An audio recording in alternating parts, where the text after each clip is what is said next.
there and lay down the law.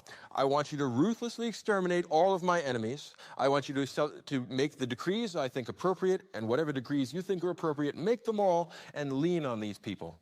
Go in and coerce them, intimidate them, frighten them until they concede that I am the legitimate ruler here and that you rule in my name. And I give you complete power. If any of them complain about you, tell them I've delegated my authority to you, and if they give you any more problems beyond that, kill them. Now that's only half of the story. More to it.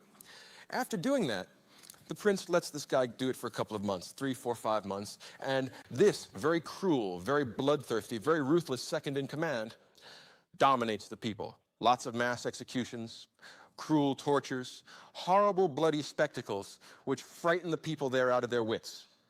Now here's a problem. This is part of Machiavellianism. Fear is a good thing. You can count on people's fear, and this guy's made them plenty afraid. But we have a problem here, the potential for hatred. Certainly if you've killed someone's father, mother, son, daughter, husband, wife, it's going to be payback time. Machiavelli has no conception of forgiveness, no idea that charity ought to be extended to us sinners. He thinks that's for children and old ladies. No. Machiavelli says the right way to handle this is the way the prince in this case handled it. He went to that second city, and he asked the people in that city, well, what do you think of my new ruler here? Isn't he a nice fellow? A real charmer, isn't he? And it turns out that the people were horrified by the terrible cruelties, the tortures and the murders and the public executions that he had imposed on them. So secretly, that night, the prince was sitting back there thinking about this, and he orders his secret police or his private guardsmen, the ones he can really trust, whoever they are, tells them, I want you secretly to go to the room of my second in command, the man I gave this bloody authority to. And I want you to take him out to the center of the square of this town, and I want you to cut him in half and leave him there.